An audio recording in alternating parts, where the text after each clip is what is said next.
menyampaikan hasil kerja kami mengenai tentang kemitraan, prinsip kemitraan, kerangka berpikir kemitraan, dan model-model kemitraan. Nah, pasti teman-teman semua sudah pada tahu apa itu kemitraan, ya, bisa diartikan sebagai teman kerja, rekan kerja, atau istilah kerja sama. Tetapi di sini dikatakan secara teoritis kemitraan pada esensinya dikenal dengan istilah gotong royong atau kerjasama dari berbagai pihak, baik secara individu maupun kelompok. Menurut nota Majo 2003, kemitraan adalah suatu kerjasama antara individu-individu, kelompok-kelompok, atau organisasi-organisasi untuk mencapai suatu tugas atau tujuan tertentu. Di sini ada beberapa pengertian kemitraan, tapi tujuan dan isinya itu tetap sama. Kemudian ada unsur-unsur kemitraan. Yang pertama adalah kesamaan perhatian. Dalam membangun kemitraan, masing-masing anggota harus mempunyai perhatian dan kepentingan bersama. Tanpa adanya kepentingan dan perhatian, kemitraan tidak akan terjadi. Sektor kesehatan harus mampu menimbulkan perhatian terhadap masalah kesehatan bagi sektor-sektor yang lain non-kesehatan. Kemudian yang kedua ada saling mempercayai dan menghormati. Kepercayaan adalah modal utama setiap relasi atau hubungan antar manusia. Kesehatan harus mampu menimbulkan kepercayaan bagi partnernya. Jadi kita harus mampu mempercayai teman kerja kita sendiri agar pekerjaan kita bisa terjadi lebih efektif dan efisien. Kemudian yang ketiga, saling menyadari pentingnya arti kemitraan. Nah, jadi arti penting dari kemitraan adalah mewujudkan kebersamaan antara anggota untuk menghasilkan sesuatu yang menuju ke arah perbaikan kesehatannya masyarakat, pada khususnya kesejahteraan masyarakat pada umumnya. Kemudian yang keempat ada kesepakatan visi, misi, tujuan, dan nilai.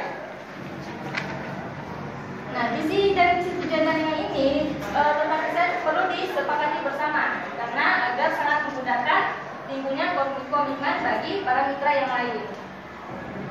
Kemudian ada prinsip-prinsip kemitraan. Nah, di sini ada 3 prinsip kemitraan. Yang pertama, prinsip kesetaraan. Individu, organisasi, atau institusi yang telah bersedia menjalin kemitraan harus merasa sama atau sejajar kedudukannya dengan yang lain dalam mencapai tujuan yang disepakati. Kemudian yang kedua ada prinsip keterbukaan. Keterbukaan terhadap kekurangan atau kelemahan masing-masing anggota serta berbagai sumber daya yang dimiliki, semua itu harus diketahui oleh anggota lain agar keterbukaan ini akan menimbulkan saling melengkapi dan saling mempercayai satu sama lain. Kemudian yang ketiga, prinsip asas manfaat atau institusi yang telah menjalani kemitraan memperoleh manfaat dari kemitraan yang terjadi sesuai dengan kontribusi masing-masing. Kegiatan atau pekerjaan akan menjadi efisien dan efektif bila dilakukan bersama. Di sini ada beberapa prinsip kemitraan yang lain, teman-teman bisa membacanya sendiri.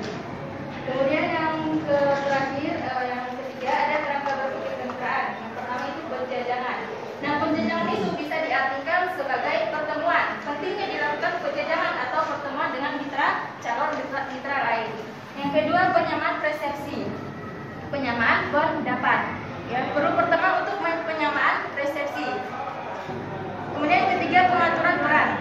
Pengaturan peran harus dibicarakan dan disepakati bersama. Yang keempat, komunikasi intensif. Komunikasi antara mitra sangat diperlukan agar apabila terdapat permasalahan di lapangan dapat dilakukan secara cepat. Melaksanakan kegiatan harus dilaksanakan dengan baik sesuai dengan rencana kerja tertulis yang telah kita buat. Ya. Kemudian yang keenam, pemantauan. Kami dari kelompok 8 ingin bertanya. Di sini ada tentang prinsip-prinsip kementerian menurut WHO untuk mengembangkan Kementerian Kesehatan. Apa yang dimaksud dengan health manager? Jelaskan.